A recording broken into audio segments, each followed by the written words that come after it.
You're listening to Conflict Radio on the Conflict Radio Network. Greetings, and welcome to Conflict Radio. Today is October 8th, 2020, and we're going to have Jared Murphy and Scott Wolter join us today on the program. Jared Murphy is a self-experimenter and field researcher of ancient technologies and lost history. He has traveled the world searching for evidence of advanced ancestors and high technology. His book, It's Not Aliens, Worse, It's Us, is available on Amazon.com. Scott Wolter, a forensic geologist, is the host of Travel Channel's hit show America Unearthed, which follows him on his quest to uncover the truth behind historic artifacts and sites found throughout North America and around the world. Scott is also the author of several books, including The Kensington Rune Stone, Compelling New Evidence, The Hooked X, Key to the Secret History of North America, and his new book, Cryptic Code of the Templars in America, Origins of the Hooked X. Scott has been president of American Petrographic Services Incorporated since 1990 and has been the principal petrographer in more than 10,000 investigations throughout the world, including the evaluation of fire-damaged concrete at the Pentagon following the attacks of September 11th, 2001. Now, they're both going to be joining us on the show. I'm really excited to get them both on. This is going to be a fascinating show, so I'm not going to waste any of your time. Let's just get right to it, and we'll be back on Conflict Radio right after this. And welcome back to Conflict Radio. Today we've got Scott Wolter on the phone, and we also have Jared Murphy with us joining us again today. Scott, how are you doing? I'm doing great. How are you guys doing? Oh, we're doing pretty good, man. It's awesome to have you on the show. And Jared, how's your day going? Really good. It's still summer in Minnesota. Yeah, actually, it's been pretty warm the last few days, but it'll turn here before you know it. I'm in the Rocket City, Huntsville, Alabama, so we're a little keeping our eyes on the hurricane that's spinning around out there to see where it goes. That's right. So. Yeah. Good luck with that. Yeah. Well, I think it'll come to us, but we'll mostly just get rain, maybe a little wind. Just kind of have to watch for tornadoes. But anyway, I wanted to talk to you. I'm so excited for this interview because your work is absolutely fascinating. But I just wanted to mention something to you real quick. Probably take up a couple minutes of our time before we get into the Templars. I wanted to talk to you about the Moon-eyed people of the Southeast and the Cherokee legend of the Little People. And if in any of your research into past American civilizations, you came across any stories related to them at all. Mm. Well, not in the desert Southwest that I'm aware of. I have heard of the Moon-eyed people, but I'd be lying if I said I knew a lot about them. However, we did look into the little people of Hawaii called the Menehune. In fact, we did a whole episode in Hawaii about the legendary little people that the indigenous Hawaiian people believed in there. And actually, they've embraced that whole concept at one of the major resorts, one of the Disney resorts, and they have these little statues sort of hidden all around the complex, and they're the Menehune little people. And so we looked into the legend, and I guess I concluded that it was more. I'm not. Are you there? Oh, okay. I lost you for a sec. Yeah, I completely went dark here for a minute. I totally missed that whole point. Could you repeat that? Oh, you mean what I said about the little people? Yeah. Yeah. Well, you had mentioned about the Moon-eye in the desert Southwest, and I have to be honest and say I have not done much research on that particular legend or group of beliefs. And however, we did do a whole episode on the little people in Hawaii called the Menehune. And essentially what it concluded was they probably were not real people or real beings. They were part of the belief system of the Hawaiian people and their cosmology, and that they represented gods, if you will, or legendary people that they believed in but weren't necessarily real. I guess it depends on your point of view, but we really didn't find any evidence that there were tangible live creatures, these little people, but that it was part of their beliefs. Yeah, I was wondering if you had seen the old newspaper stories back in the 1820s in eastern Tennessee and southeastern Kentucky, where they found over 100,000 graves of 3 foot tall beings buried in Tennessee, and the Smithsonian come out and covered it all up. Oh, the Smithsonian, did they do that? Yeah, are you surprised? Hell no. Actually, the Smithsonian Institution has been covering up things for well over a century, and it all began with John Wesley Powell, who actually was a geologist, the one-armed geologist who was in charge of what they called ethnology back then, but now we call it archaeology. And he just had a belief system that there was no diffusion. There were no other cultures that came from different parts of the world to North America prior to Columbus. He was the one that was largely responsible for that position with the Smithsonian Institution, and we are still living with that directive or that mandate to this day, and it's ridiculous. It's absolutely ridiculous. So moving on to the Templars, or Jared, did you have anything to add about the little people? Oh, I just like that they had statues all over Disney World, Yeah. resort in Hawaii. Yeah, it was hilarious. I mean, you'd be walking along and you look in the flower gardens, and here's a little statue of a 2 foot tall person, but they were all over the complex. There was probably 100 of them, and it was hilarious. I'm conflicted because they have those all over the Twin Cities at parks and places, these little doors and trees, and people go to some great lengths to create little tiny fake little people villages everywhere. Hey, they're having a lot of fun with it, and it's kind of cool to see them. I don't know. My attitude is, what harm can it do? None. But it's the Smithsonian and the British museums and the. I think it almost ties directly into the book and what we're talking about. It's this constant. Did you find something anomalous in a grave? Did you? Well, the Smithsonian will sweep it up for you. Just let us know the direction. Well, like I said, this all goes back to the prime directive that was laid down. It goes back to the mound building culture, right? And back in the 1800s, that was one of the big scientific efforts was who built these mounds, and was it the indigenous people, or was it some other culture that either came from another continent and disappeared, or was it indeed the descendants of the indigenous people that lived here? And the conclusion was that it was the people that were here. There was nobody that came from anywhere else. They didn't understand.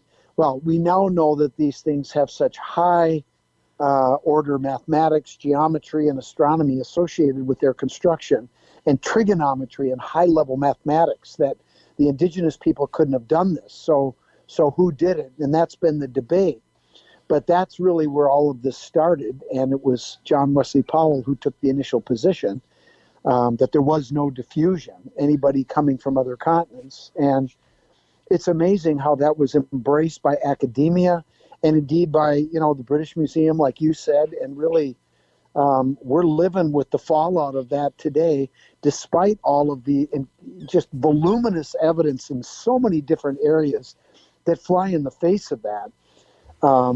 That we're still dealing with it. I mean, it's incredible, and it's really nasty, because I've talked with people who are archaeology students who were told in no uncertain terms, if you choose to go into researching this particular topic that's connected in any way, shape, or form with diffusion, you will not get a job in this industry.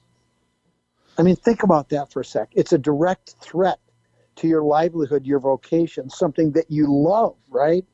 You don't go into this unless it's something that you really want to do and make it your life's work. But then to have somebody tell you that there are certain subject matters that you can't pursue or you will never get a job.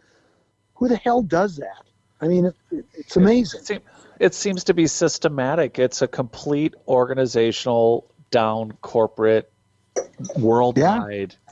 It's consistent all around. It's like, here, come give us your money to learn what we tell you need to know, but you're not really learning, you're obeying. Well, exactly. Hey, I'll give you an example of how insane it is that deals directly with me personally, okay? If you Google right now the Kensington Rune Stone and you go on the wiki site, and I'm just going to tell you this, it's not bragging, I'm not trying to inflate myself, it's just simply a fact.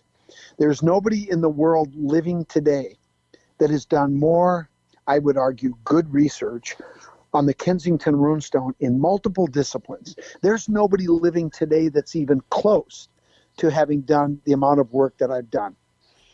And, you can decide the merits of it. But if you go on the wiki site, you will not see my name mentioned anywhere. You won't see any of the 4 books I've written that deal either directly or indirectly with the Kensington Rune Stone. But I'll tell you because it's been sanitized, right? I have been labeled as a pseudoscientist, as, a television host, not doing real work. I've been doing, for 36 years, material forensics in the construction industry. I mean, we're the top in our field in the world. I mean, I got assigned to do the work at the Pentagon after 9/11 to look at all the fire damage concrete after the terrorist attacks. I didn't get that job because I don't know what I'm doing. But apparently when I look at these controversial artifacts, I'm some type of a flake. But there's nothing on that website, nothing on that page that you won't see me anywhere. However, you know what you will see?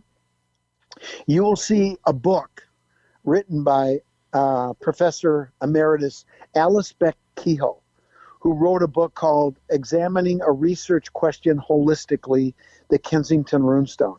She wrote that book a year after the book I wrote with a linguist who's now deceased, Dr. Richard Nielsen, where we essentially solved the Kensington Rune Stone and proved that it was authentic. And the reason I say that is because that's what her book was about. Her book was about our research and our book, and she concluded that we proved it was authentic. That is in the bibliography of the Kensington Rune Stone page, but not the book that book was written about. Now, wrap your head around that for a sec. That goes to show you how screwed up this is. That people in the world today can go to the wiki site. Well, I think most people realize that wiki can't be trusted. But this is how bad it's gotten. I think it's funny, but I laugh because it's so horribly sad. Why do you think that they're doing this? Because in the case of the Kensington Rune Stone, as you now know, Jared, because you've read my latest book, where I think have found the missing piece. I mean, and because it's a threat. And once you accept the Kensington Rune Stone as an authentic medieval artifact, it triggers a series of dominoes that go to inconvenient places for institutions like the Smithsonian and the Roman Catholic Church. And they'll be damned. They would rather lie to us than have the truth exposed. God, isn't that an eerily familiar ring to current events these days? They would rather lie to us than tell us the truth because it threatens them in some way. Where have we heard that before? Yeah, rarely comes up. Just like all day, every day, right? On your news thread? Yeah. And for everybody listening, it is Cryptic Code of the Templars in America, Origins of the Hooked X Symbol is the book. As far as the research goes and what Scott's saying, I got the opportunity to see. We're not talking. I don't think Scott, you're being unnecessarily humble. The reality is that his research facility, we're not talking a couple computers and a microscope like Louis Pasteur discovering bacteria here. We're talking about highly advanced equipment in a laboratory that extends over the, and we're not talking one or two people in a small lab in the back room of a trailer. We're talking as commercially successful folks. We got to back up. The Pentagon asked Scott to look at the damage at the Pentagon. I think we need to understand the kind of level of equipment that's available to a company like that when you're looking at something as old as the Rune Stone. And although universities are frequently sponsored and equipped, universities have been dancing, and I mentioned this in my book, that universities, the only way you can have churches and the university system play nice together is they constantly parallel their stories, which are crumbling beyond a house of cards. If you have something like the Rune Stone, that I think, just from reading your current book, you do enough review on the Kensington Rune Stone, it's a real thing. And we know that Roman galleons made it as far as Brazil. We know that there's Egyptian mummies that right now I got the chance to listen to the interview of Brian Mirescu, and Graham Hancock just talked about. Oh, right. Yep. Brian spent 13 years working out drugs that are not supposed to be either in Greek vases or urns, to the fact that we have an international trade route well established before Columbus ever did the church's work. Yeah, exactly. I mean, to me, it's just so fraudulent to a level that's laughable. And it's, you would think that something like the Rune Stone, being an authentic artifact dated, 130 years before Chris, didn't set foot on what is now considered, United States of America, that already had millions of people living here. I mean, what a ridiculous notion. I mean, discovered a continent with millions of people already. I mean, on its face, it's just ridiculous. But this artifact in the center of the continent, 130 years before that, I mean, you would think that academics and historians and archaeologists would be thrilled to try to dive into this mystery and figure it out. And quite frankly, I'm glad they didn't, because they left it for me. And, I have to say, I've done a lot of investigations on a lot of things. I mean, not just in concrete and, the Pentagon and everything else, but I've worked on murder cases. I mean, you name it. We've worked on everything. But the Kensington Rune Stone was actually one of the easier things for us, for me to reach a conclusion on, that it was old, the weathering was old, therefore it was authentic. It was actually pretty easy. And then from there, the next questions were, okay, if this thing is authentic, then that means that somebody carved it. They came from someplace for some reason. And those were the questions that I've been investigating for the last 18 years since I, finished my final report on the Rune Stone. And I have it figured out. And it really was not that difficult. If you follow the evidence, it will take you to the truth if you can gather that evidence. And in this case, the evidence trail was one of the easiest evidence trails I've ever followed. And I can remember people looking at me going, oh, isn't that convenient? It's the Templars. Yeah, it's always the Templars. I go, I didn't even know who the Templars were when I started this research. I had no idea. And I didn't care, because it's not about me. It's not what I want. It's about what the evidence supports. And they're the ones that came here. And it turns out they interacted with the indigenous people here. Oh boy, there's a novel concept. How are you going to even operate on this continent unless you deal with the natives, right? Well, guess what? They know. They know all about the Templars. And you know what they call them? They call them their blood brothers. And it just goes on and on from there. Do you think that, other than what we've already discussed, when you end up with blonde-haired, blue-eyed Indians, Native Americans, is there any It's other an aberrant gene. Come on, Jared, don't start now. It's an aberrant gene. It was a mutation that happened, and Just stop, Scott. That's not what happened. And it ended up with moon-eyed people. Yeah, there you go. The moon. No. It's called genetics. It's called people that came from a different continent and assimilated with the people here, because that's exactly what the documents we have tell us. The Templars who were, that's right. They were being persecuted. They were being arrested, tortured, and burned at the stake for their religious ideologies, right, by the Roman Catholic Church. So let's think about this.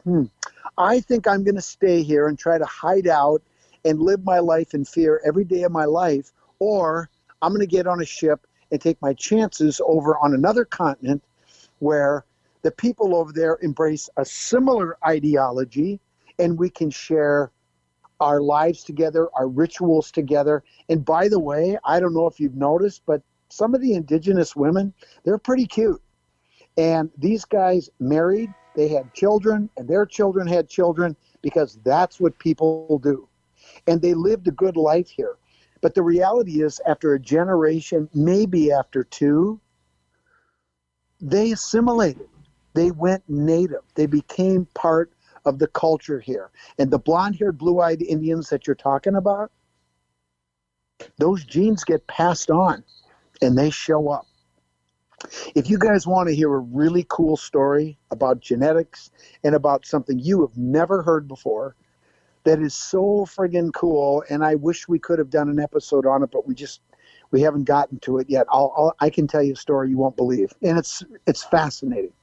So we're getting are we getting a tabled session of America Unearthed pre-episode? This is an episode that we never made. And you know what? America Unearthed isn't officially dead. They never formally canceled us the first time. They sold the channel and put us on hold, and then we came back 3 years later, and then COVID put us on hold again.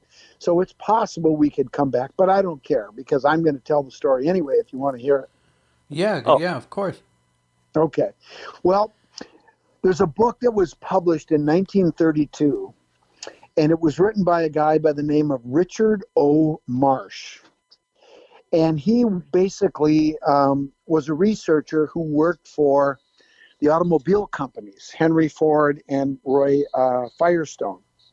And essentially what happened is in the 1920s, I think it was 1924, 1925, I don't quote me on these dates, but he was sent down to Panama to look into the possibility of setting up a business down there, a plantation, to grow rubber plants, rubber trees for tires, right? To get to process the rubber for tires. And so he did this, and he went down there, and he was commissioned by these guys to do this. So an expedition went down there, and they basically went through the jungles, and they were looking into this, the feasibility of doing this. There was an archaeologist that went with them to study some of the native people and try to get a sense of the culture. That archaeologist did not survive the trip. And it's pretty interesting because he was kind of an outcast within the group that was down there. But at one point, Richard Marsh was up in the mountains, and he went down to the river to get some water, and he looked up the bank, and he saw three young girls, basically 12, 13, 14 years old, and they had blonde hair and blue eyes and white skin. Because all the other natives were dark, right? They were Hispanic. And he just went, oh my God. Well, he eventually went into the village where they lived, and he met these people. He had guides with him. And he found out that there were other white Indians that lived up in the mountains. Well, he took pictures. He was completely fascinated by this. So when the expedition was over, he went back home, and then he organized another expedition to go back and, look for these white people, because they were completely unexpected. So he went back, and what happened is he ended up getting mixed up in a political war that was going on with the people of Panama. The Panamanian government was basically trying to extricate the indigenous people, just like we did here in North America, the exact same thing. But Marsh, who had become friendly with these tribes on his first trip, became friendlier with the tribes on his second trip. And he actually sat down with some of the chiefs of the tribes. They met in council, and he advised them on what they should do to try to help their situation. And what he told them was they had to kill one of the officers of the Panamanian government and cause basically an uprising and assert their sovereignty for their lands. And he knew that because there was an American ship that was docked in the Gulf off the coast, they were monitoring this political situation. He knew that if that happened, that the United States government would step in, and that's exactly what happened. And so what happened is the Panamanian government, they attacked and killed one of the generals. And so the government stepped in because the government was going to go and wipe out all these natives. And they said, no, you're not going to do that. Well, they killed one of our guys. So there was a trial. And the government accused Richard O. Marsh of advising the natives to do this. And of course, when the trial happened, they all backed him up and said, no, he didn't do that. He didn't advise us. We did this on our own. And by the way, they wrote their own constitution that was based on our constitution to get, their sovereign rights to keep their land and to live free and all that. Well, the trial was decided by the captain of the ship who served as the judge, and he found Marsh innocent. So everything started to work out. Well, after that, of course, the tribe people were all happy, and Marsh went to them and said, hey, would you allow me to take some of your people back to the United States, because we would like to do some research to try to figure out what happened and why these people have these genetics. When he sat down in the tribal council, they told him what happened. And what they said was, there were white people that came here long ago, and they were good. And they taught us things. We taught them things. We got along well. And some of them intermarried and stayed. But what happened was, not long after that, the Spanish came. And the people thought, oh my God, they're back, right? The white people are back. Well, these were not the same white people. And I don't think I have to tell you what the Spanish did to the indigenous people, right? And it did not go well. And they enslaved them. They tortured them. They got them to do their bidding. And they took all their wealth, their gold, their silver, their jewels, and it was terrible.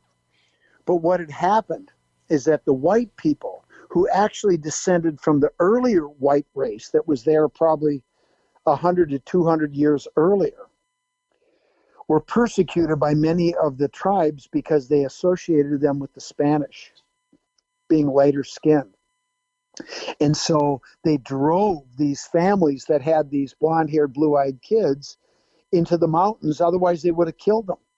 That's why nobody ever saw them before, and nobody has seen them since. So anyway, Marsh, when he left, he took 3 young boys, teenage boys, back. And they were there for 6 months.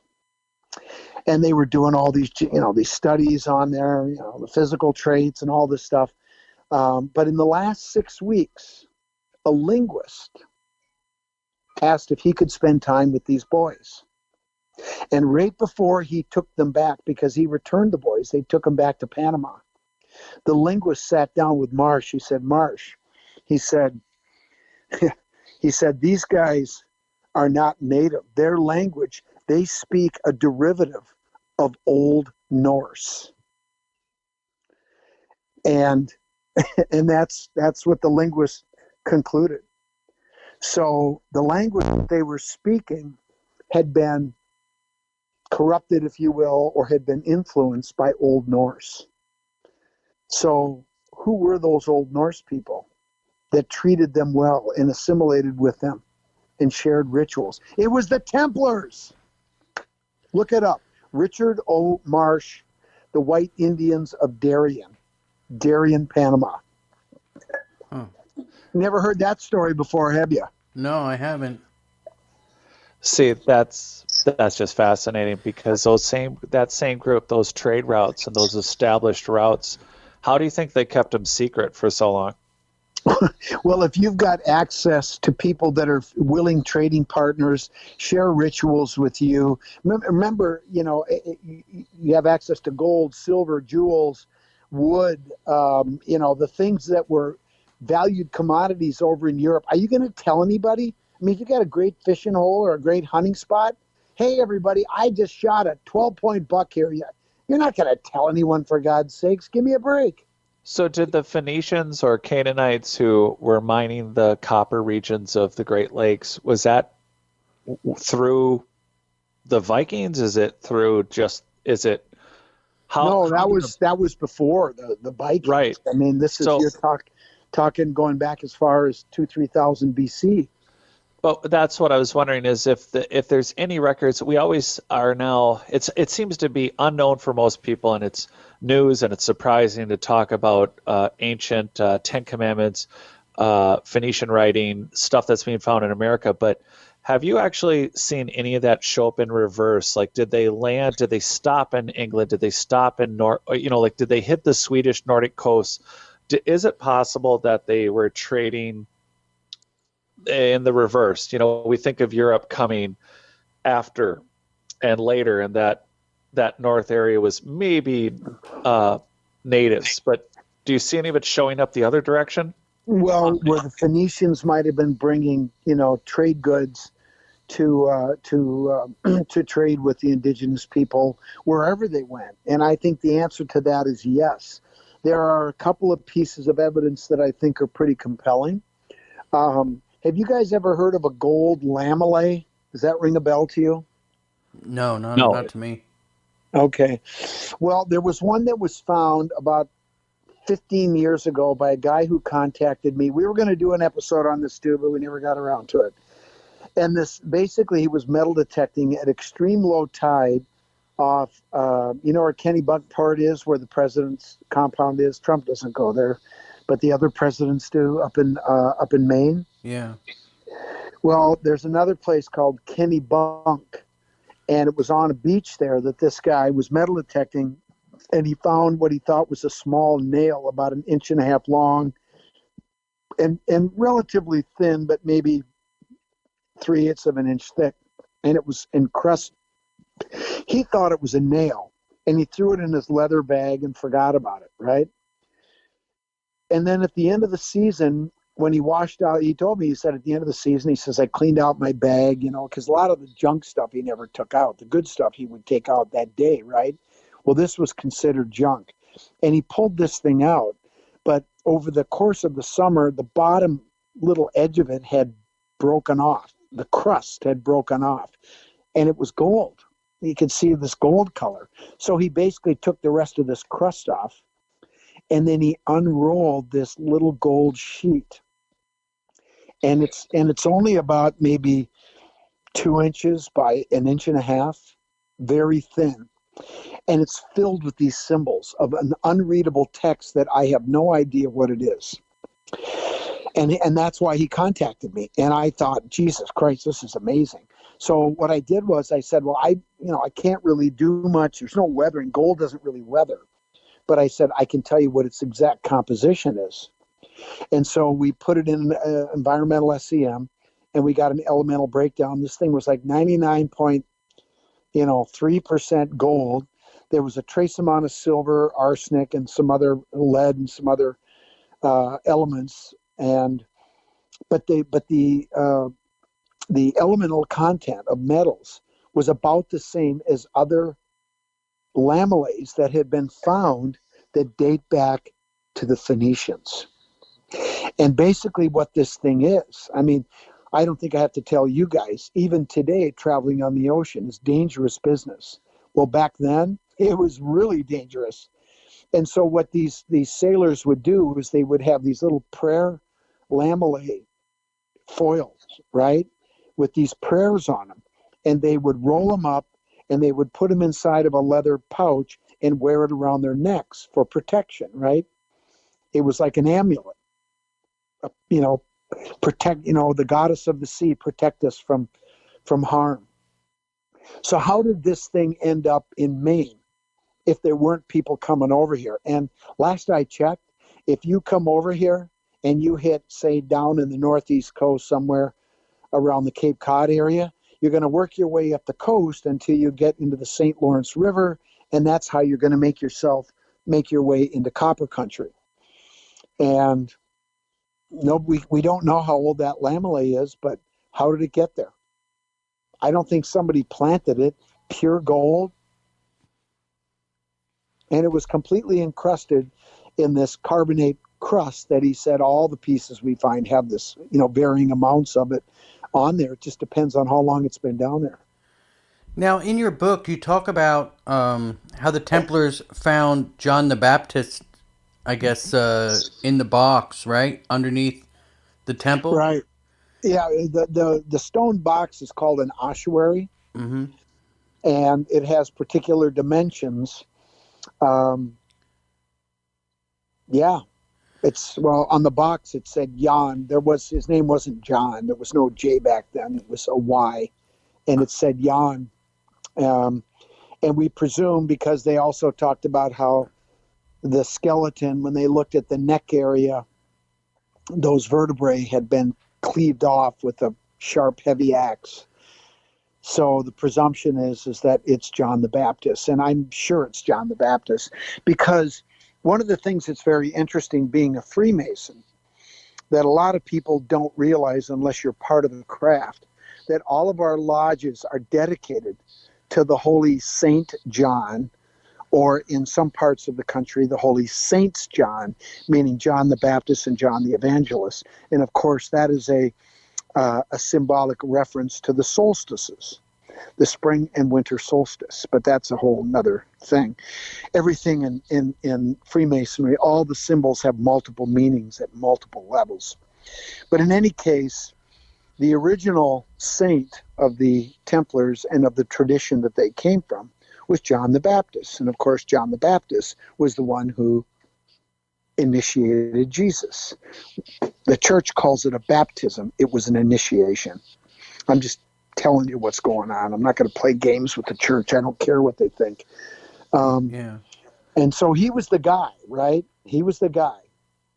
And I always wondered why our lodges were dedicated to the Holy Saint John. It's because he's the guy, not Jesus.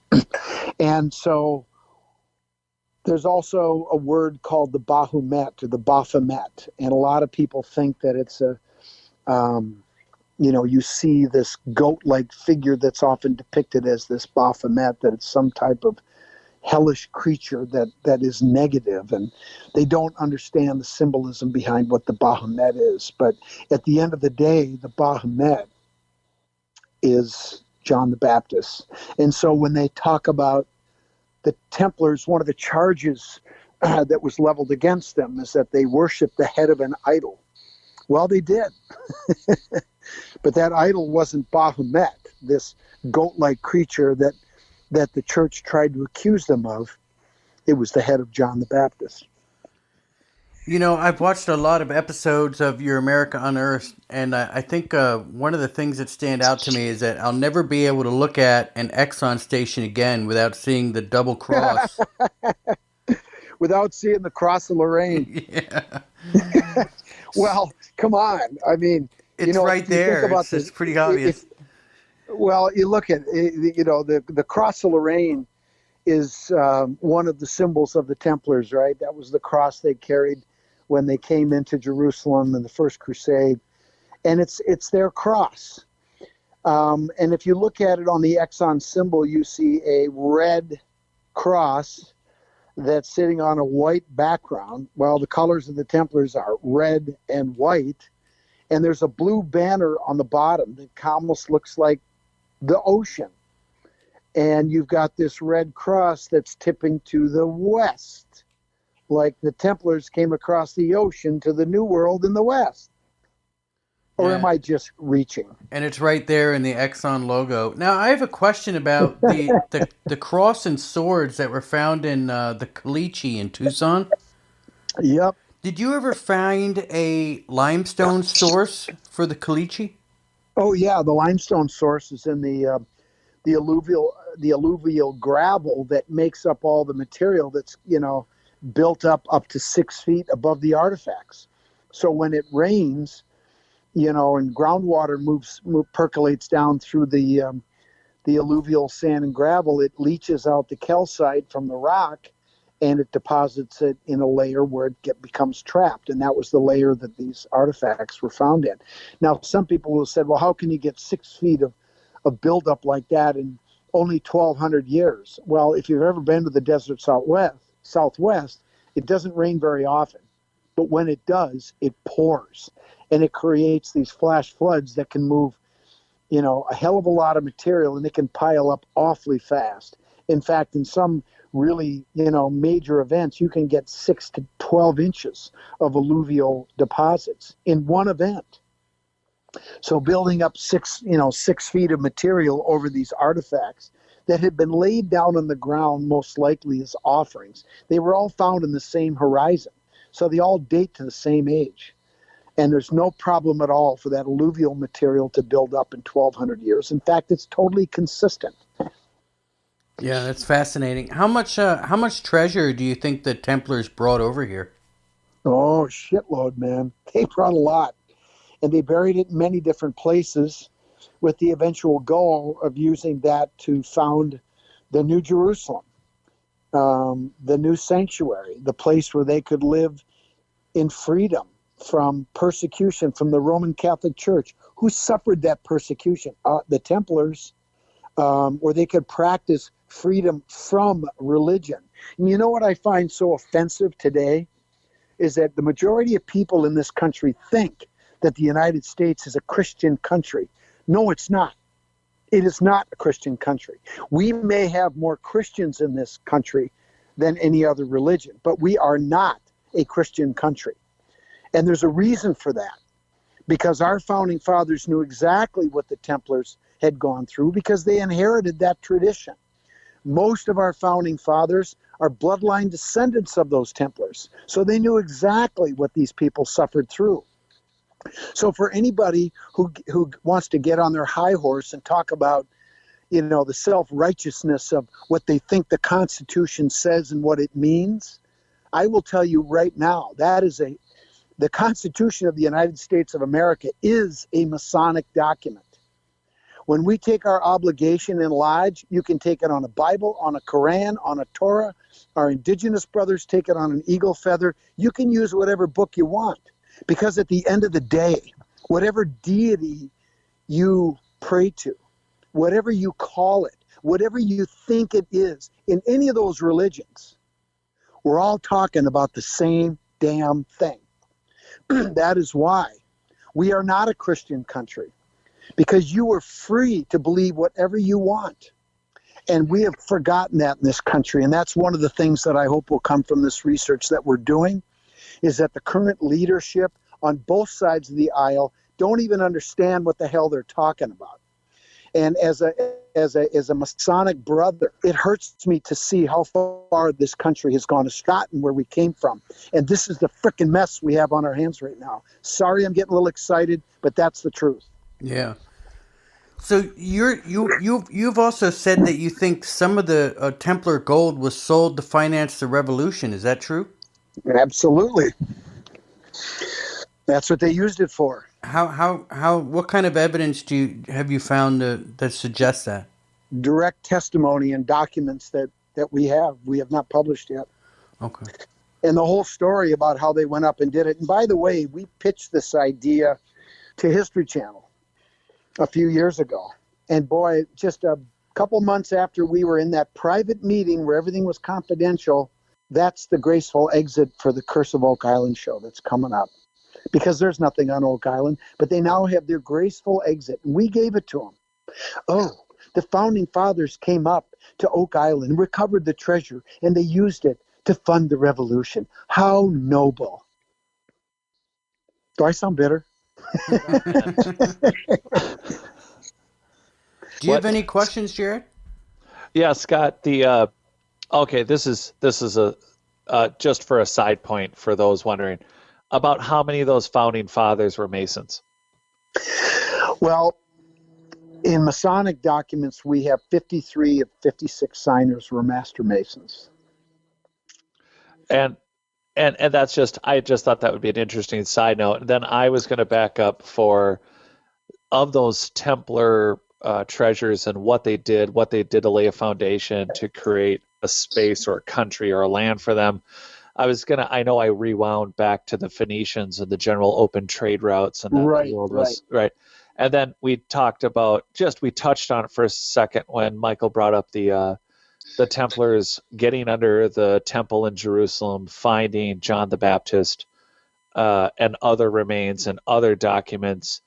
I guess I was going to ask a two-parter. One is of what they were planning all along and what they were trying to do to escape, grab anything they could that proved their point and save it from the Roman Catholic Church and get it someplace safe and secure. At the same time, those routes that they used to get back here or those well-established land, like the landmarkers like the Kensington Rune Stone, do you think that it was intentional all along as far as they knew exactly what was here, where they were going to go, and that do you think it was planned right from the start? Hell yes.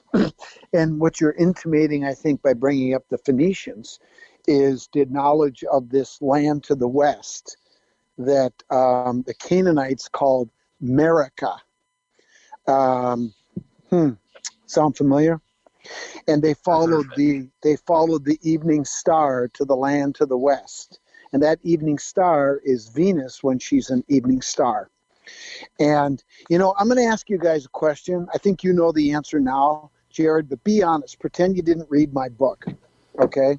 And I do this when I give lectures all the time because I think it's really, really, really important, and it underscores the little rant that I just went on about how people in this country, including our government, does not understand our own origins in this country.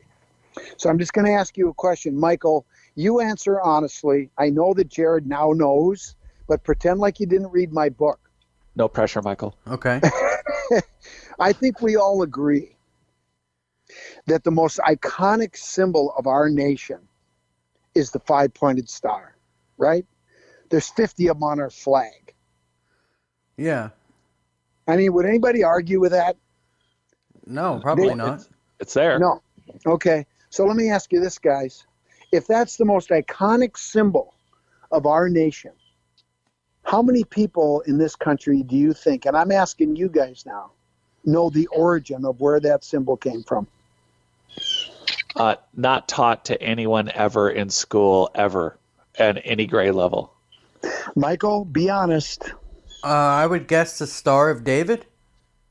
Nope, that's a six-pointed star. Okay. That's a different thing. And I'm not trying to pick on you or trying to make you look stupid because I have given lectures in front of 100 people and I ask that question, not one person raises their hand. I find that to be incredible. I also find that to be sad. But there's a reason why we don't know what that symbol means. And it goes back to ideology and that pesky little Roman Catholic Church. And I'll tell you what that symbol means. When we view astronomically the movement of the planet Venus, the third brightest heavenly body in the sky behind the sun and the moon, when we view its movements astronomically from Earth, over 8 Earth years, it makes the five-pointed star. You remember the old spirograph game when we were little kids? You put that pencil in there or the pen, the different colors, you make all those cool designs? That's basically... My designs, for the record, never turned out cool. Oh. That's basically how that movement works because Venus is in inner orbit and moves faster. But there's more to it than that. There is something called the Fibonacci sequence, or the golden ratio that is embedded within the five-pointed star. And if you take any one of those inner 5 lines that forms the pentagon in the middle of a five-pointed star and assign it a value of 1, the distance of any one of the lines of 1 is 1/8 something. That is golden ratio. Common symbol of the Fibonacci sequence, or the golden ratio, is depicted that make the arms the spiral. That's the rate of growth of the Fibonacci sequence, the plant, and how it grows. It's real small, and then it grows out. It's found in every single thing on planet Earth, all life, including us. The Fibonacci sequence is encoded within it. It's also in space. You know, when you look at a galaxy, what shape is it? It's a spiral. When you look at a hurricane, right? It's a spiral. When the water goes down the drain when you're shaving, it's a spiral. It's the golden ratio.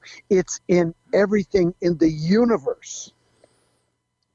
And what's important about that, it's the key to creation. And what's neat about it is it's a mathematical formula. It's simple math. And that is why we in Freemasonry call Creator the great architect of the universe. So, that golden ratio is the key to life. And who are the life givers? Women, right? Women. They need us, of course, but they are the life givers. That is why Venus is considered a feminine deity. She is the physical manifestation of the goddess in the heavens. The Templars understood this. That's why they venerated the goddess secretly. And this is why the Catholic Church hated them. It wasn't just about money on Friday the 13th of 1307. It was about ideology. Knowledge is power. Knowledge is strength. Knowledge is how they got over here. And you know who else embraces that same ideology? Native Americans. They also understand that. Look at some of their clothing that they make. You will see the five-pointed star. How the hell do they know about that? Because they understand it. And that is why the Templars had success. And they aligned with the natives, who the natives told me were their blood brothers, because they were able to bond at a spiritually deep level with this basic knowledge of the goddess in the heavens. And of course, you got the moon goddess too, right? 13 synodic cycles of the moon, which corresponds to what, guys? Women's menstrual cycles. 13 of them. 13. Oh, that's right. The church deemed that a bad luck number. That was the day that the Templars were rounded up, right? And when we grew up, 13 was a bad luck number, right? Why? Because they said so. Why? Because they were trying to demonize the goddess and demonize the Templars. You know what else happened on the 13th? The Knights Templar were officially founded on January 13 of 1129, when St. Bernard de Clairvaux wrote the charter for the Templars, and the Pope signed a papal bull on that day in Troyes, France. So the point I'm trying to make here, guys, is a lot of the stuff that we grew up with, a lot of the numbers and the symbols and the true meaning of what is going on, we've been lied to. We're still being lied to. But slowly and surely, this shit's starting to break down and the truth is coming out. I hope this makes sense. Tell me if it doesn't and I'll explain. But this is what's going on, guys. And I hate to tell you. But the bad guy in this story is the RCC. Yeah, you know, I don't doubt that at all. You know, it seems like they've covered up so much stuff. You know, you got to wonder what they've got hidden in their archives. Well, you want to know the truth about that? We know what they have. We have copies of everything. Well, I shouldn't say we. People I know. Because you remember a guy named Napoleon? Uh-huh. You know, he went in and ransacked the Vatican, right? Yeah. And all those documents were taken out and copied. They were given back eventually, but we know what they have. They got copies of it all, huh? Yep. Well, did that end up in the French? I can't really speak to that. Can you get it? Can you get it? I can neither confirm nor deny. Well, at least somebody did it. Well, let's put it this way: they're not fooling anybody. But the problem is they have created so much damage. They have deified women. They have, they've put so much crap in people's heads. They've elevated this guy named Jesus to the point of near godlike status. He was a dude just like the rest of us. I hate to break it to you. And he was a very special man. He was important for his time. But he was married. He had kids. Wow. Yeah, Sarah, right? That's kind of what people do, isn't it? They get married, they have kids. Boy, what a concept. But, those kids, they had kids, and they had kids, and they had kids. And those descendants are still around today. I know you talk about a little bit in your latest book, the one we were just talking about, reading the Cryptic Code. Do you want to reference at all some of that? I thought that was pretty cool. That the professor that wrote to you about some documentation that the church denies existing that does explain the marriage. Right. Well, the like I said, I mean, I understand, people listening here that were brought up Roman Catholic are going to be outraged and upset. But I mean, just for a second, take your Christian hat off for a sec. Just be a pragmatist, okay? Just be open-minded for a sec. Just draw upon whatever number of years that you've lived on this planet and you understand how things really work. There are no virgin births and people don't rise from the dead. And until I see it happen, I'm not buying it, okay? So let's be pragmatists for a sec. Mary Magdalene was just as, if not more important than Jesus. And there is a marriage document. The Vatican has it. There are other copies out there. But at one time, it was considered so heretical that that document was whisked away from Europe and hidden over here in the sanctuary where they knew it would be safe. And in the documents we have, that was one of the main goals of the Templar mission in 1179 was to recover that document along with other documents. And they did. No. And the letter you're talking about confirms the fact this is written by a Monsignor at the Vatican who confirmed that they have the document. So we know we know they got it. Yeah, the Catholicos Mysticus is the document. Catholicos Mysticus, right? Yeah. And now they know about it, but they created a fictional story, which was quite brilliant, actually. If you're going to, mind control people, they created a fictional story, and they had to do everything they could to cover up any evidence that would fly in the face of that narrative, and their control and manipulation of the minds of the people that follow their faith. And it's going on to this day. And it's not right. People should have the opportunity to learn and read and discover for themselves, not be told what to think, what to believe, and what to do. And if you don't do what we say, well, then you're not going to go to heaven. You're not going to achieve salvation. I mean, that's horrible if you think about it. Yeah, and I don't they'll care burn in hell, right? I mean, it's like they use these horrible threats. You either behave like we tell you, and we are the authority. We have been ordained by God. We are doing his bidding. So you better listen to us or else. I mean, it's horrible. It's absolutely horrible. And the first thing they do is they go after young children. And by the age of 6, they got them. They got them for life. And it's really sad because the original teachings of Jesus were completely opposite of that. and it's a sad conundrum, but. And it wasn't his teachings. He was taught too, right? He didn't come up with it one night.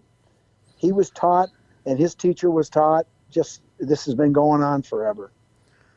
God, I got two different directions to go. One is from a forensic investigation standpoint of all these genes all over. It's we keep looking at the morphology, or we keep looking at a bone structure. Yet, from the Paracas people in Peru to blonde-haired, blue-eyed natives, indigenous people, all red-headed mummies in Mongolia. It seems like there just isn't an aggressive. I understand will put up to be an aggressive search into the gene. I know it's ancient DNA. It's hard to extract, but yet there's almost no desire to do it, and it's archaeobiology, archaeobotany, and from a chemical standpoint, they're preserving urns and vases and vessels that contain chemical compounds that show international travel, et cetera, et cetera. Absolutely. Biological exchange. There's a great book that was written by a friend of mine who passed away here about a year ago, Carl Johansson, Biological Exchange Across the World. And he wrote about, everybody's, looking at these strange artifacts and trying to understand people. But he said that there are animals, there are plants, there are diseases, fungus, all kinds of biological material that has been brought over that people don't even bother to look at. And, we see a little bit of it in Roslyn Chapel with the aloe leaves and, the maize, the corn that they see, that they said, didn't exist in Europe at that time. It actually did, but it certainly didn't exist in Scotland at the time. But in any case, this biological exchange, I think, is getting kind of to what you're talking about, Jared, and it's been completely overlooked. And diseases and fungus and viruses and everything else. And, these things didn't just show up one day on a continent. They were transported, right? So there's a lot of work to be done here. And this is all going to come out. And really this whole narrative, it's already starting to happen. I mean, this Columbus was first is just nonsense. Nobody really believes it anymore. Finally, academics are saying that the Vikings were here. Well, duh. But, and here's the interesting thing. My focus is the Templars, right? And I've always thought this was ridiculous. What academics want us to believe, think about this for a second, how absurd this is, that the Vikings were here in the year 1000. But then nothing happened for 500 years until Chris came over. Are you even kidding me? For 500 years, you're telling me nothing happened? What was there, a fence around the continent? Nobody gets in, nobody gets out? I mean, it's just on its face. It's absurd. And of course, that's not what happened. The only thing is the Templars were operating in secret for obvious reasons. They didn't tell anyone. That doesn't mean it didn't happen. And the evidence is staring us in the face. It's punching us in the face. The Kensington Rune Stone, the Newport Tower, the Spirit Pond Rune Stones, the Tucson lead artifacts, the Bat Creek Stone. My God, it goes on and on and on. Those things are all fakes. Look, you've got an army of people across the country over about 400 years, if you count the Newport Tower, that a coordinated effort to fool who? Well, and you can't deny genetics. You can't. Well, exactly. You just have to not find them and not look at it. It's ridiculous. And the linguistic, or the traditions, I think one of the things I liked, modern observations. I think you pointed out one about an artist that captures a greeting of Native Americans that looks very European. Yeah, that was Meriwether Lewis greeting Kamehameha, who was the chief of the Shoshone people, on something we call the 5 Points of Fellowship in Freemasonry, and flashing the proper colors of red, white, and blue. And the natives were told to wait for their brother to return, who would give them the proper signs, symbols, and tokens, and flash the proper colors.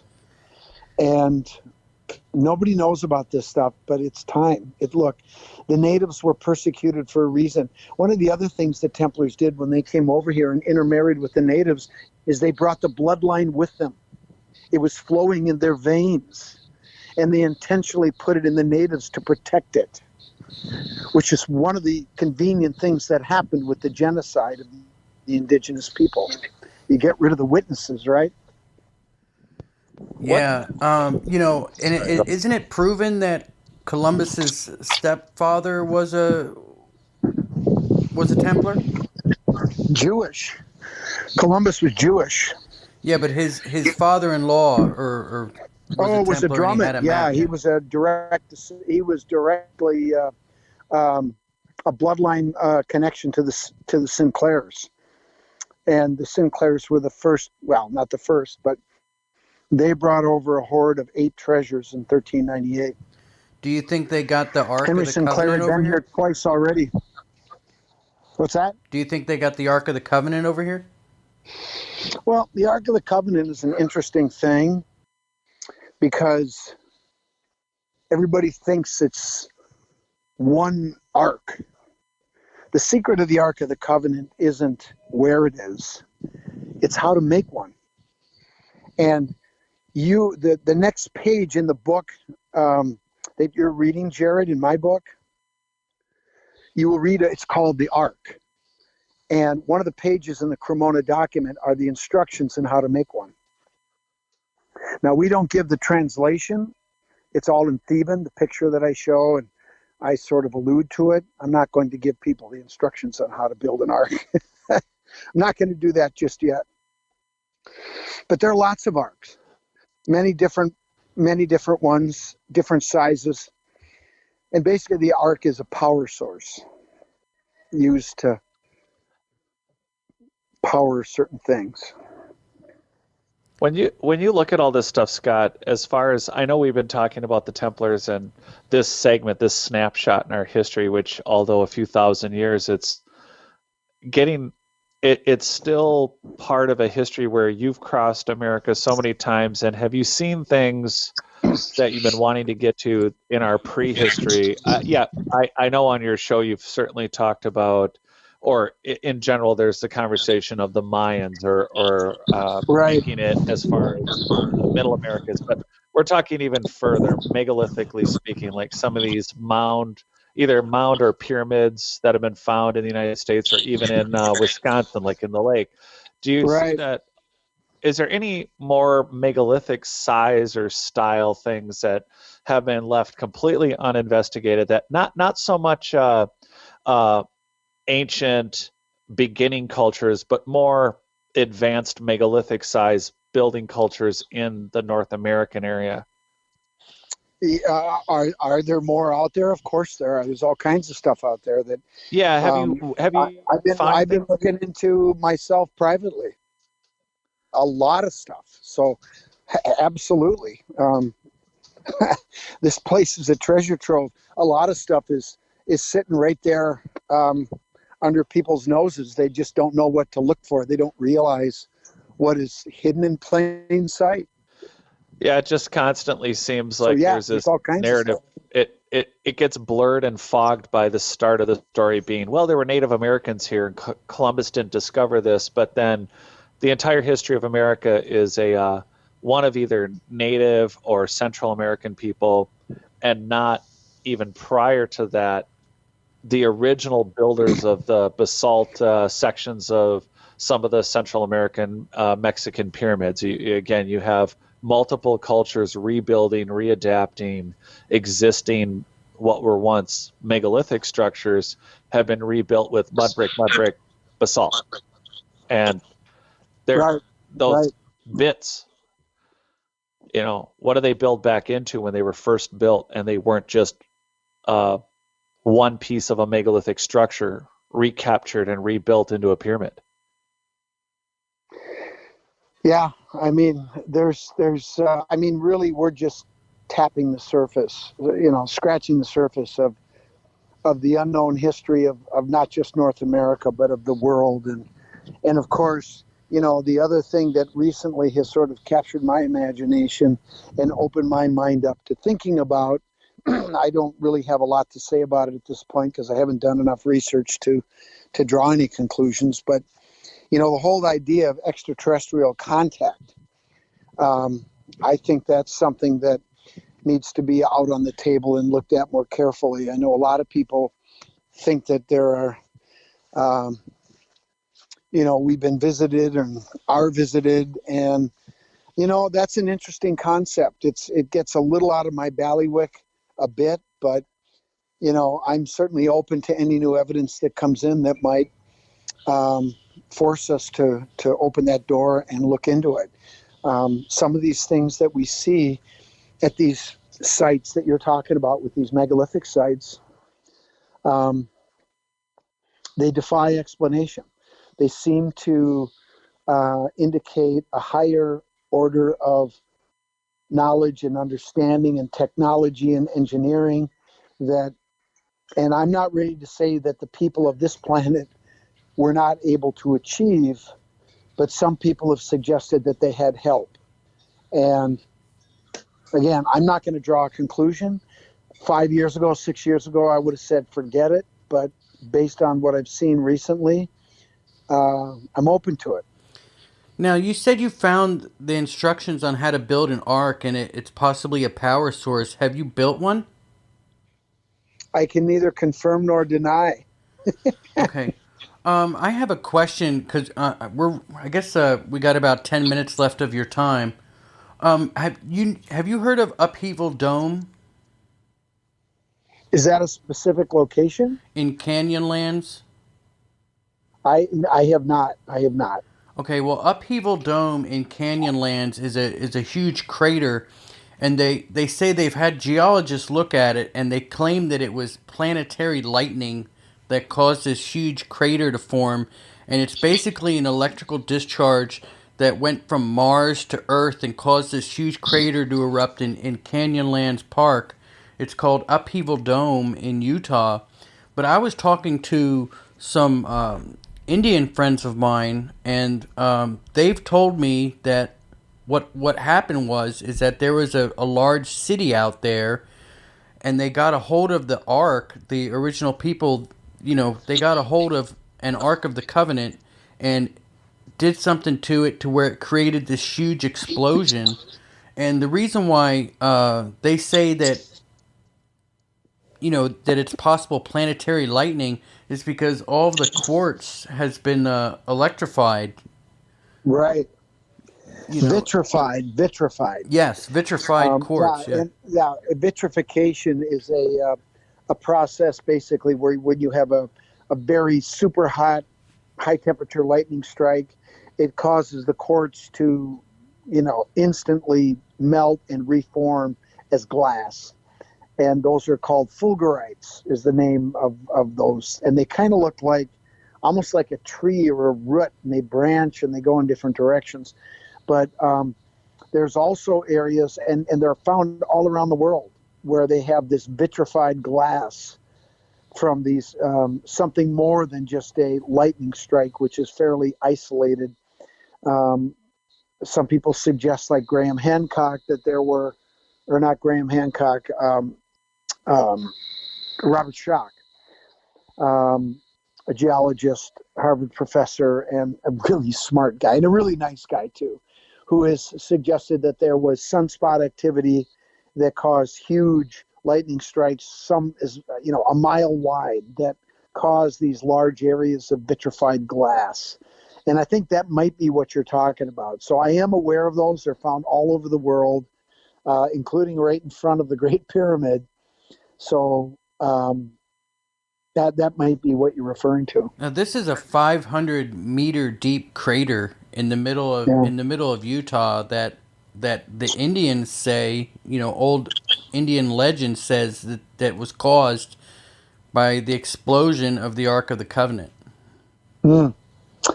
Well, that's a new one on me. I'm not aware of that one. Yeah, so that might be worth taking a look at. It's interesting to think about anyway. Yeah, no, it's a very cool thing. I have to look into it. Sounds like an episode for America Unearthed. Yeah, it certainly does. I'd watch it, that's for sure. Yeah, So what's going on with America Unearthed? I don't know. Right now we're on hold, and I'm not sure if we're going to come back or not. I didn't think we were going to come back before, but we did. So I'm always going to keep my, I mean, if they came to me and said we'd like to do another season, I would certainly listen. And but I think we might be doing our own thing here pretty soon, and an online type of platform where we would have a subscription based content presentation where people could sign up for it. But I can tell you this, the best research and content I have not shared yet. And we have a lot of it, and it's really, really good. And quite frankly, I'm really not interested in just giving it to the network so that they can make tens of millions of dollars and pay me to host the show. So I would say the chances of America Unearthed coming back are pretty small, but I never say never to anything. So if somebody came back, if the network came back and said, hey, we'd like to talk about it, I'd talk with them. It seems to be that you're on the trail better than anybody else. Have you found any treasure yet that you haven't revealed? Oh, I can neither confirm or deny that one. Well, on that note, then how about your expectation of maybe doing your own thing? I mean, maybe if people were looking to get in on that, when do you think maybe that might be launching for people to sign up and find those things out from you? Well, we are currently looking for a final investor to help us capitalize so we could do the production. And I think we're going to get it pretty soon here. I mean, I don't want to jinx us or anything like that, but that's the final hurdle. But we still have to continue to build the website. We're loading content as we speak, and it's really coming together well.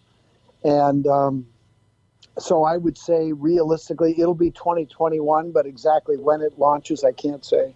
Is it going to be like a Gaia type of platform? Yeah, I think it might be, but it'll be a little more focused. But then we're going to branch out and look at other mysteries that we're currently working on. We're also going to look at geological anomalies. I think there are a lot of strange things that are out there that, as a geologist who's, I've been around quite a bit. I've seen a lot of things that I think we can bring. I'm a huge fan of that. We can help to explain what these things are. Some of them are amazing mystery. Last weekend, I was just up in northern Minnesota looking at a giant monolith that it's simply incredible. And the question is it man-made or natural? And I think I figured it out. So things like that will also be there.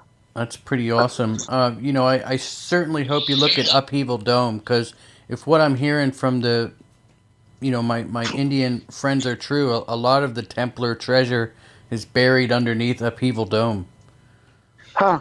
Well, I have to say I've had many people tell me where they think Templar treasure is buried, and they're absolutely convinced. And the Templars did bring over a lot of treasure, and some of it was moved to protect it before some of it was actually utilized. And I don't think they utilized everything. Like I said, the Templars would never leave all their eggs in one basket. So where do you think they all went? Where are the Templars? Yeah, what happened? Well, they assimilated with the natives, but Templarism isn't. It isn't an ethnicity, it's an ideology. And Templarism is alive and well. People are being initiated all the time around the world. So you don't have to be from a particular place or a particular, like I said, ethnology. It's an ideology. It's a belief system. It's a way of living your life. It's a way of conducting yourself, a way of interacting with other people, about education and about truth, honor, dignity, integrity, those types of things. So The Templars are still here. And Templars aren't necessarily carrying swords to fight people. They're carrying swords to fight for knowledge and truth and education. So, and women can be Templars too. It's not just men. Yeah. In medieval times, people think of these guys that took vows of poverty. Most people don't realize these guys already had families and children, and they were this was after that. So it's complicated, but at the end of the day, it's an ideology. It's a belief system, and one of the symbols, the mysterious, strange symbols that represents that ideology, is the hooked X. And it's on the Kensington Rune Stone, and it's on several rune stones, and it's all over the secret documents that we have not shared with the public yet. And this is one of the telltale signs that these documents are authentic, because nobody knew what the hooked X was until I published it in 2009. And all of these documents predate those by a lot. This hooked X too, Scott, when you were writing about it in the Cryptic Code of the Templars in America, can you tell people how many hooked X's are on the Kensington Rune Stone, the stone that's been found in Minnesota that's been argued about forever? Exactly 22. So it's not like they just, for people out there who think there's an explanation, and they accidentally double chiseled. There's nothing accidental about the hooked X. There isn't anything accidental about the number of hooked X's on the rune stone. There isn't anything accidental about anything on the Kensington Rune Stone. And I know, Jared, you now know what I'm talking about. And the fact that all of these numbers, all these occurrences, all these symbols, all have a specific purpose and meaning tells you about the intelligence and the deep knowledge base of the person that carved that stone. Olaf Ullman was a very intelligent guy. I have no doubts about it. The guy who found the runestone, but he couldn't even begin to carve that inscription in the late 19th century. There wasn't a person on the planet at that time that could have carved it. So the whole idea that it's a hoax is just BS. It's the most important historical artifact in the history of this country. It should be the first thing that people see when they go to Washington and visit the Smithsonian Institution. Instead, you got to go to Alexandria, Minnesota. Well, yeah, you have to go to Alexandria, but you know what? It's still a great place to visit, and if you go there, make sure you go 15 miles west and visit the Ullman Farm where the runestone was found. It's a beautiful place, and there's a lot that's going on there, too, that, God, this year, right now at this time of year with the fall colors, it's just stunning. It's a beautiful day trip from the Twin Cities. It's about 2 hours one way, spend 3-4 hours, drive home. It's perfect. I can't disagree. We used to go up to summers to a cabin near there every year for 5 years as I was a kid. Yeah, it's beautiful. Scott, that's it. We're out of time. Do you want to tell everybody where to find us? Or where to find you? Well, if anybody's interested in reading more... Yeah. Okay. Why don't you start over? So, what I wanted to tell you was if you want to read any of my books or my wife's book, America Nation of the Goddess, just go to www.hookedx.com, spelled HOOKEDX.com. And any books that are bought off that website, we sign and we'll send them to you. You might be able to get it a couple bucks cheaper on Amazon, but you want it signed, don't you? I certainly do. All right, guys. Well, Scott, I certainly hope that some more America Unearthed is covered and, we get to see more. Jared, you want to tell everybody where to find you? Oh, yeah. Unfortunately, I am on Amazon only right now, so I love that idea of giving signed books out. So I am working on a website right now. But you can get It's Not Aliens, Worse, It's Us Discovering Our Lost History on Amazon, and working on the audiobook, and notaliens.com is under construction. Awesome. And we'll be right back on Conflict Radio right after this. And welcome back to Conflict Radio.